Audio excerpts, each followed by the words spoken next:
सुनबाई, आजही चहा काल सारखाच बनव. अगं, कोणती नवीन चहापत्ती आणली आहेस का? काय ग, कालच्या चहाचं रहस्य काय आहे? प्रत्येक चांगल्या चहासाठी आवश्यक आहे राजहंस दूध. चहापत्ती तीच, फक्त दूध नवीन. तुम्ही फक्त दूध बदला. राजहंस दूध आणा आणि असा मस्त चहा बनवा.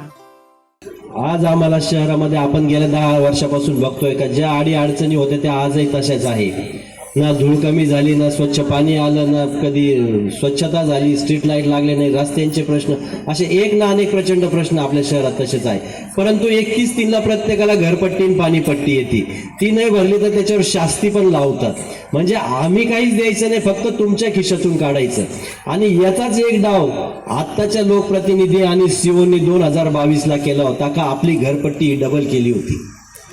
मी स्वतः आमचे सर्व सहकारी छत्रपती शिवाजी महाराज आपल्या छत्रपती शिवाजी महाराजांच्या पुतळ्याजवळ आम्ही 8 दिवस उपोषणाला बसलो. ना आमदार आले, ना कुणी उपोषण सोडायला आलं. शेवटी आदरणीय स्नेहलताताई कोल्हे आल्या, त्यांनी मंत्री महोदयांशी बोलल्या आणि मग ती घरपट्टी पाणीपट्टी पूर्ववत आली. का तर फक्त घरपट्टी पाणीपट्टी वाढली असते तर यांना खर्चायला पैसे मिळाले असते. परंतु सोयी 1 रुपयाच्या द्यायच्या नाही आणि पाणीपट्टी आणि घरपट्टी वाढवायचा हा डाव त्यांनी रचला होता. अशा अनेक प्रयत्नी उद्योग केले. आज जर आपण बघितलं तर शहरात एकही रस्ता चांगला नाही, सगळीकडे धुळीचं साम्राज्य आहे. गेल्या 4 वर्षापासून आपला नगर मनमाड रस्त्याचं काम चालू आहे. प्रचंड बेटवासियांचे हाल होत आहे. फक्त आता ज्यावेळी सोशल मीडियावर प्रचंड ट्रोल झाले, बऱ्याचशा त्यांच्यावर वेगवेगळ्या लोकांनी कमेंट केल्या, त्यावेळी फक्त त्या रस्त्याची डागडुजी केली. पण मी तुम्हाला सांगतो हा रस्ता 3 महिने सुद्धा टिकणार नाही, कारण त्याला खाली बेस नाही, त्याला कोणत्या प्रकारच्या ट्रीटमेंट केल्या नाही. तीच परिस्थिती शहरातल्या रस्त्यांची आहे, तीच परिस्थिती आपल्याकडे आहे. दिवसातून 2 महिन्यातून दिवसाआड घंटागाडी येते, ती फक्त घंटागाडी वाजत जाती, कधी कचरा पूर्ण उचलत नाही. झाडणाऱ्या बाया येतात, ती रांगोळी काढल्यासारख्या झाडतात. आपण ते झाडल्यानंतर जी धूळ रस्त्यावरची आहे ती कुठंतरी गोळा केली पाहिजे, ट्रॅक्टरमध्ये नेली पाहिजे. परंतु सगळ्यांचेच हात भ्रष्टाचारात इतके बरबटले का कोणी कोणाला बोलायला तयार नाही. कारण गेल्या 2021-22 पासनं शहराच्या नगरपालिकेवर प्रशासक आलेला आहे आणि प्रशासकावर आमदारांचं कंट्रोल आहे आणि हे सगळे दोघं मिळून भ्रष्टाचार प्रचंड चालू आहे. म्हणजे छोटी गोष्ट सांगतो, ज्यावेळी 2000 आत्ता माहितीच्या अधिकारात आम्ही बिलं घेतले, 2021चं माहितीच्या अधिकारात घंटागाडी आणि स्वच्छतेचं बिल घेतलं तर फक्त 17 लाख रुपये महिना होतं आणि मे 2025चं बिल घेतलं तर 33 लाख रुपये होतं. मग 4 वर्षात तुमच्या स्वच्छता वाढल्या का घरं वाढली? एवढे काहीच झालं नाही, सगळं तसंच होतं. फक्त भ्रष्टाचार वाढला आणि यांचे घराचे मजले वाढले आणि यांच्या खायचे पैशाच्या भूक वाढत गेल्या. पाण्याचाही प्रश्न तसाच, रोज 1 लाख रुपये पाण्याच्या फिल्ट्रेशन प्लांटवर खर्च होतोय. ज्यावेळी 5 नंबर तळ केलं यांनी गवगवा केला मोठा, पण आदरणीय शंकररावजी कोल्हे साहेबांनी ज्यावेळी 94-95ला 2025ची लोकसंख्या गृहीत धरून 5 तळ्यांसाठी जागा घेतली, त्यामुळे त्यावेळी 4 तळे झाले आणि आता 5वं तळ झालं. म्हणजे साहेबांनी दूरदृष्टी ठेवली म्हणून 5 तळे झाले. आणि ज्यावेळी 5 नंबर तळाचं उद्घाटन करायचं होतं, डोळ्यासमोर आमदारकी होती. आमदारकी मिळण्यासाठी त्यांनी प्रचंड प्रयत्न केले आणि ते 5 नंबर तळ करायला तुम्हाला गाड्या भरून पिकनिक सारखं तिथं नेलं, तिथं नाश्ता पाणी दिला. त्यांना आता आले, आता उद्या परवा ते परत सभेला येतील, त्यांना म्हणा आता आम्हाला परत ते तळं पाहायला जायचंय. पूर्ण हिरवं पाणी झालेलं, ते जर पाणी बघितलं तर कोणी पाणी सुद्धा पिणार नाही, इतकी वाईट परिस्थिती आहे. कालच आम्ही फिल्ट्रेशन प्लांटवर गेलो होतो ताई, आम्हाला सांगायला वाईट वाटतं, त्या फिल्ट्रेशन प्लांटमध्ये आपल्या साईबाबा नाक्यावरच्या हजारो मृत मासे पडलेले आहे, एक बगळा मिळून पडलेला आहे, लक्ष नाही तिथं. म्हणजे माझ्या बरोबर 2-3 जय जनार्दन परिवारातले होते, ते तर म्हणे का सर मग हे कडं घालण्यातच काय अर्थ आहे. अशी परिस्थिती, त्याचे व्हिडिओ सुद्धा आम्ही उद्या तुम्हाला दाखवू. हजारो मासे मेलेले बघायला सुद्धा वाईट वाटत होतं. तिथल्या कर्मचाऱ्याला विचारलं तर तो म्हणे मी 12वी आहे, मला 16,000 रुपये पगार आहे. मग 3 माणसं 16 48,000 50,000 रुपये खर्च, 3 लाख रुपये 1 लाख रुपये महिने पर डेचा खर्च काढतात. केमिकलची परिस्थिती पाहिली तर गोण्या पडलेल्या आहे, कुठं औषध टाकताय नाही टाकताय, कशाचंच काही नाही. आणि जी लॅब होती जिथं पाणी चेक करतात, त्या लॅबच्या तिथलं रेकॉर्ड 2022 पासून पुढचं घेतलेलं सुद्धा नव्हतं. तिथं धूळ इतकी होती का कमीत कमी 2-4 वर्षापासून त्या वस्तूंना हात लावलेला नव्हता. म्हणजे पाणी चेक होत नाही, त्याचा हार्डनेस, टीडीएस काही चेक होत नव्हतं, ज्याच्याने आपण म्हणतो का पोट दुखतं, आपल्याला त्वचेचे रोग होतात, केस गळतात, हे सगळे त्याच्यामुळं. म्हणजे फक्त भ्रष्टाचार करायचा. गेल्या 4 वर्षात कधी आपल्याकडे फवारणी झाली का औषधाची? एकदा झाली असेल, दोनदा झाली असेल, झाली का कधी? 75 लाख रुपये बिल काढलेलं आहे 4 वर्षात. भलं हे सगळे बिलं काढून झालेले. तर ही सगळी परिस्थिती जर आपल्याला बदलायची असेल तर यावेळी परिवर्तन घडवणं बदलायचं महत्वाचं आहे. याकरिता आम्ही गेल्या 1 महिन्यापूर्वी एक व्हॉट्सअप नंबर आणि एक मेल ID दिला होता का, ज्याच्यावर आपण मागितलं होतं का आपल्याला आपल्या शहरात काय पाहिजे, आपल्या प्रभागात काय पाहिजे, आणि त्याच्यातून हा विश्वासनामा तयार झाला होता आमचा. का ज्या जनतेच्या मागण्या आहेत त्या काय आम्ही आमच्या मनाने टाकल्या नव्हत्या. आदरणीय विवेक भैयांच्या मार्गदर्शनाखाली, आणि त्यांनी 2000 जसं साहेबांनी त्यावेळी 2025 हे ठेवलं होतं टार्गेट, का व्हिजन ठेवून पुढचं काम केलं, तसं भैया म्हणतात का आपल्याला 2050ची लोकसंख्या गृहीत धरून आपल्याला काम करायचं आहे. कारण आता जर समजा एखादी छोटीशी गटार केली, 2-5 वर्षांनी घरं वाढली का ती कमी पडती, ती चोक होती, पुढे प्रश्न येतो, रस्ते होतात, फोडावे लागतात. म्हणून 2050ची लोकसंख्या गृहीत धरून आपल्याला काम करायचं आहे. आपल्याला शहरातले सगळे चांगले रस्ते, कॉन्क्रीटचे चांगले रस्ते करायचे आहे का जे क्वालिटी कामं असतील. कारण आम्हाला भ्रष्टाचार करायचा नाही. त्यामुळे आम्ही आपल्याला शुक्लेश्वर महाराजांसमोर सांगतो की चांगले रस्ते करायचे आहे, स्वच्छ पाणी द्यायचं आहे. पाणी माहितीच्या अधिकारात घेतलं, मागच्या वर्षी 75 दिवस दिलं आणि ह्या वर्षी 77 दिवस पाणी येणार आहे. म्हणजे जे शब्द होते का दिवसाआड द्यायचं ते पण झालेलं नाही, जे स्वच्छ पाणी द्यायचं ते पण झालेलं नाही, जे आरोग्याशी खेळणे फवारणी केली ती पण झाली नाही, स्ट्रीट लाईट नाही. अशा एक ना एक अडचणी आणि ह्या सगळ्या आपल्याला सोडवायच्या आहे. शहरात जेवढे ओपन स्पेस असतील ते आपल्याला डेव्हलप करायचे आहे, गार्डन बनवायचे आहे. आज जर आपल्याकडे पाहुणे आले, साईबाबा तपोभूमीपासून निघालो तर जबरेश्वर मंदिराचे तिथं शहर संपतं. ना फिरायला कुठं गार्डन आहे, ना मुलांना घेऊन जायला सोय, ना कुठं नाना पार्क आहे किंवा वॉकिंग ट्रॅक आहे. याकरिता आपल्याला भरपूर काम करायचं आहे. याकरिता परिवर्तन होणं गरजेचं आहे. त्या दिवशी मुख्यमंत्री साहेबांकडे आदरणीय स्नेहलताताई असतील, बिपिन दादा असतील आणि भैयांनी आता जो 2027ला सिंहस्थ येतो त्याच्यामध्ये आपल्याकडे पण गोदावरी नदी वाहते, त्या सिंहस्थाच्या अंडर आपण गोदावरीच्या नदीच्या कडेने एक भिंत मागितली आहे का, जेणेकरून नदीचं संवर्धन होईल, दरवर्षी पुराचं पाणी शहरात जाणार नाही. त्याच्या कडेने एक ट्रॅक बनवता येईल का ज्याच्यात फिरता येईल. कडेला छोटीशी चौपाटी करायची आहे. मोठ्या पुलाची तिथं एक छोटी भिंत बांधून पाणी साठवता येईल, त्याच्यावर बोटिंग किंवा काहीतरी संकल्पना अशा सगळ्या मांडलेल्या आहे. आणि त्याला त्या दिवशी CM साहेबांनी सकारात्मक प्रतिसाद पण दिलेला आहे. म्हणजे ह्या सगळ्या गोष्टी करण्यासाठी त्याचप्रमाणे आज जर आपण शहरात गेलो तर महिला भगिनी असतील, पुरुष असतील, एक स्वच्छतागृह सुद्धा नाहीये. पर्यायाने बाहेरचे लोक सुद्धा आज आपल्याकडे येत नाहीये. म्हणजे आज आता मी बऱ्याचदा बेटात येत असतो, कार्यक्रमाने मी येतो, शुक्लेश्वर महाराजांच्या दर्शनाला येतो, कार्यक्रमाला येतो. ज्यावेळी शुक्लेश्वर महाराजांच्या मूर्तीची प्राणप्रतिष्ठा झाली होती तर मी स्वतः पूजेला बसलो होतो. तर आता तर बाहेरचे लोक यायला लागले, फॉरेनियर्स यायला लागले, साऊथचे लोक यायला लागले, दिवसेंदिवस गर्दी वाढती आहे.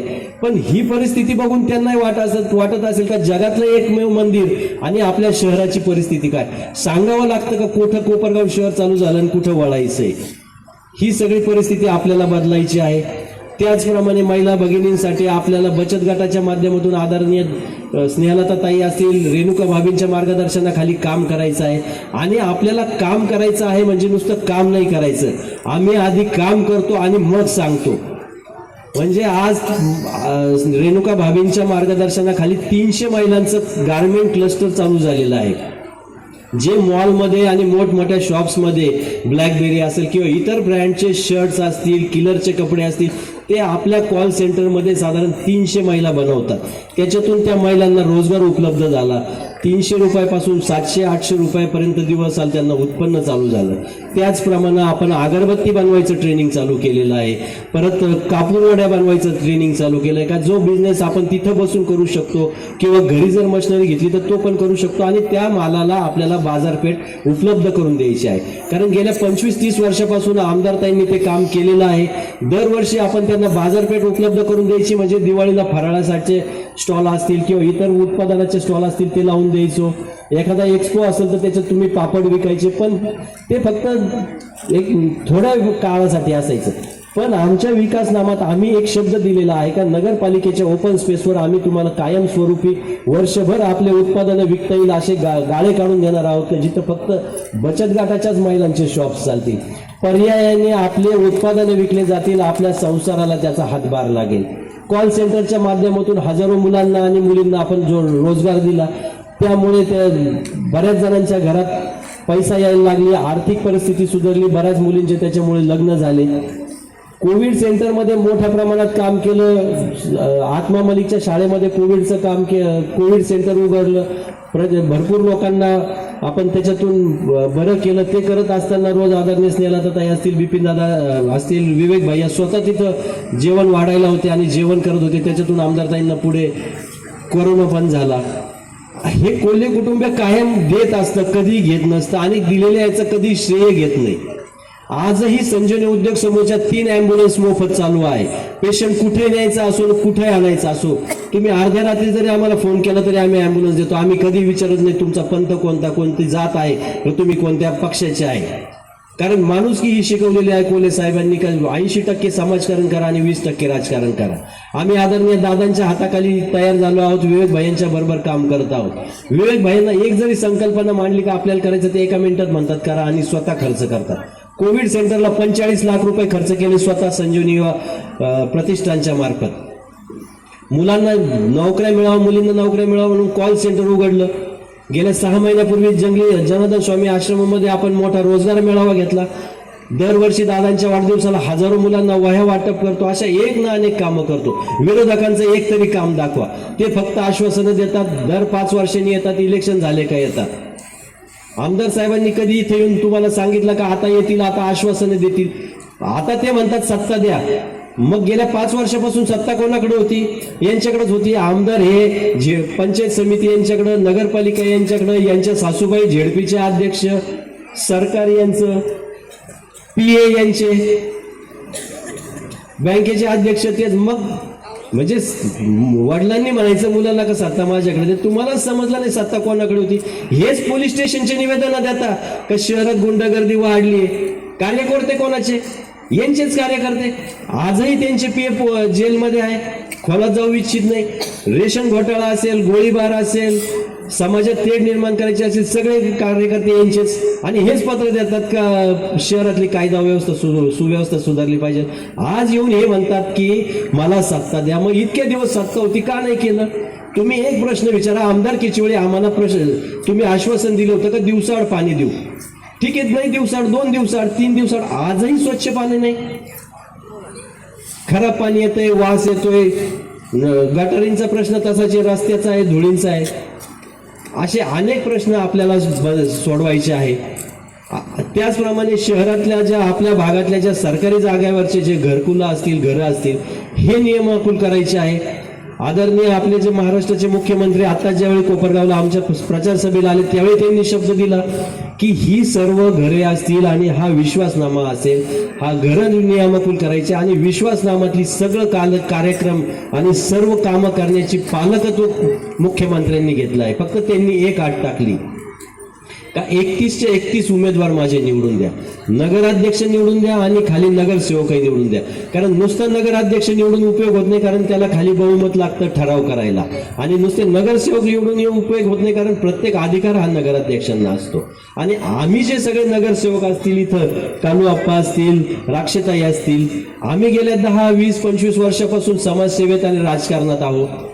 गेल्या 10 वर्षापासून प्रत्येकाच्या सुखदुःखात गेलो. जयंत्या, पुण्यतिथ्या, धार्मिक कार्यक्रम, कोणताही आपत्ती आली, पूर आला, कोविड आला, प्रत्येक याच्यात हजर होतो. आता जे सामुदायिक विवाह आहे, गंगा आरती आहे, गंगा आरती सारखा चांगला प्रोजेक्ट चालू केला विवेक भाई यांनी.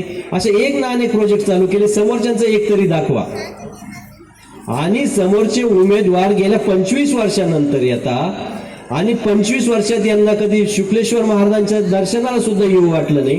25 वर्षानंतर पहिल्यांदा दर्शनाला आल्याने अभिषेक केला आणि ते आम्हाला विचारतात का तुम्ही कधी गेले होते. आमचे तर 50 फोटो सापडतील इथं बाहेर फुलं ते विकणारे आमच्या भगिनी, त्यांना विचारा. आल्यावर त्या सुद्धा हस्तांतर दरवेळी मला एकीकडून घ्यावं लागतं. काही यावेळी यांच्याकडून घेतलं, पुढच्या वेळी दुसऱ्यांकडून घ्यायचं का. आता कोणी नाराज नको, त्या काय ताई समोर बसलेले आहे. अशा प्रत्येक धार्मिक स्थळात शहरातल्या असं कोणती जागा नसेल, कोणतं मंडळ नसेल का जिथे मी गणपतीला, नवरात्रीला, मंदिराच्या भंडाऱ्याला, वर्धपान दिनाला गेलो नसेल, कोणाच्या सुखदुःखात गेलो नसेल. प्रत्येक ठिकाणी गेलो. आणि हे 20 वर्ष 25 वर्षानंतर आले. ते पण आले ते म्हणतात का मला भविष्यकारांनी सांगितलं. भविष्यकारांनी सांगितलं म्हणून ते राजकारणात आले. 2001ला पडले, त्याच्यावर 25 वर्षांनी आले. आम्हाला भविष्यकारांनी नाही सांगितलं, आम्हाला आमच्या कर्तृत्वावर विश्वास आहे म्हणून तुमची सेवा करायला आम्ही येणार आहे.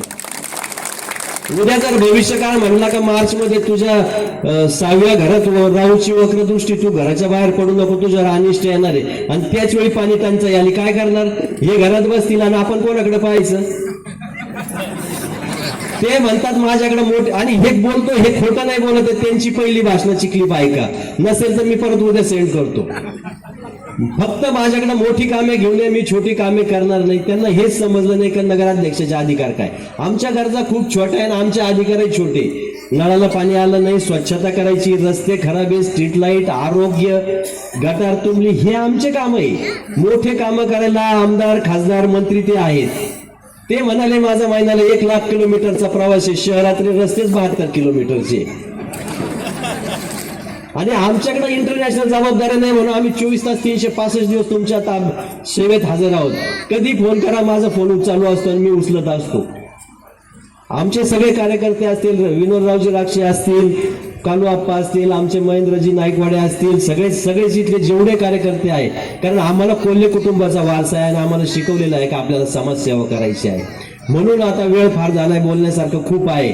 तर आपल्याला सांगतो ना, उद्या आपल्या ज्या घरांच्या समस्या आहे, 7-12च्या समस्या आहे, याकरिता महसूल मंत्री स्वतःहून कोपरगावात 3 वाजता डॉक्टर बाबासाहेब आंबेडकर स्मारकावर येत आहेत. त्याकरिता ह्या ऐतिहासिक क्षणासाठी आणि आपल्या घरांचे प्रश्न सोडवण्याकरिता आपण मोठ्या संख्येने उद्या तिथं 3 वाजता उपस्थित राहायचं आहे. तर मी आपल्या सगळ्यांच्या वतीनं आपल्याला विनंती करतो की उद्या 3 वाजता डॉक्टर बाबासाहेब आंबेडकर स्मारकाच्या इथं आपण सगळ्यांनी यायचं आहे. आणि तसंच आता 20 डिसेंबरला जे मतदान होणार आहे, त्याकरिता मी स्वतः नगराध्यक्ष पदाकरते आणि खाली 30 नगरसेवक उभे आहे. भारतीय जनता पार्टी असेल, RPI आणि मित्र पक्षातर्फे. माझं चिन्ह कमळ आहे, राक्षताईंचं चिन्ह कमळ आहे आणि कालू आप्पाचं चिन्ह छत्री आहे. आपण सुज्ञ मतदार आहात, आपण तर मतदान करणारच आहात, कारण ही गर्दी आणि एवढं बसले त्याच्यावरूनच समजतं की आपण आम्हाला मतदान करणारा आणि आम्हाला आशीर्वाद देणार आहे. परंतु या परिवर्तनामध्ये आपल्या बरोबर आपले जे नातेवाईक असतील, पाहुणे रावळे असतील, मित्र कंपनी असतील, त्यांना सुद्धा ही गोष्ट सांगितली पाहिजे का आता 10 वर्ष मागे गेलो, आता जर परत 5 वर्ष सत्ता गेली तर आपण 20 वर्ष मागे जाणार आहे. कारण आपल्या बरोबरचे वैजापूर पहा, राहता पहा, श्रीरामपूर पहा, येवला पहा, हे शहर प्रचंड पुढे निघून गेले आणि पुढच्या पिढीचं नुकसान होणार आहे. म्हणून मी आपल्याला एक कळकळीची विनंती करतो की 20 तारखेला कोणत्याही भूलथापांना बळी पडू नका. कारण आम्ही येऊन गेलो की 2 दिवसांनी ते मीटिंग लावतात आणि ते सांगतात परत सत्ता मला द्या, या सत्ता यांच्याकडे, तरी ते म्हणतात सत्ता मला द्या. तर त्यांना त्यावेळी जाब विचारा आणि 20 तारखेला कोणत्याही भूलथापांना बळी न पडता सकाळी जाऊन आपलं पवित्र मत, आशीर्वाद रूपी मत आम्हाला कमळ आणि छत्री या समोरचं बटन दाबून द्यायचं आहे. प्रत्येकाला 3 मतदान करायचे आहे, 1 नगराध्यक्षाला आणि 2 नगरसेवकांना. तर 10 वर्षानंतर आपण नगरपालिकेकरता मतदान करत आहोत. तरी कृपया आपल्याला विनंती करतो की 20 तारखेला कमळ आणि छत्री समोरचं बटन दाबून आम्हाला प्रचंड मतांनी विजयी करायचा आहे. SK tyre CEAT shoppe. CEAT टायर्सची अद्ययावत अधिकृत भव्य शॉपी आता संगमनेरमध्ये. सर्व कंपन्यांच्या दुचाकी, 4 चाकी, ट्रॅक्टर, ट्रक आणि इतर वाहनांसाठी सिएट कंपनीचे टायर आणि ट्यूब होलसेल दरात. दुचाकी आणि 4 चाकींचे कम्प्युटरद्वारे डिजिटल पद्धतीनं अचूक 5D व्हील अलाइनमेंट आणि बॅलन्सिंग, ॲडव्हान्स आणि स्क्रॅच फ्री टायर फिटिंग यंत्रणा, tyre replacement, TPMS support, run flat आणि ट्यूबलेस टायर्स उपलब्ध. योग्य टायर सिलेक्शन आणि इन्स्टॉलेशनची खात्री, नायट्रोजन फिलिंग आणि POC. तेव्हा आजच भेट द्या. SK tyre CEAT shoppe, Pravara service station समोर, संगमनेर खुर्द, तालुका संगमनेर. प्रोप्रायटर सूरज चंद्रभान गुंजाळ. संपर्क 8657 12 11 12.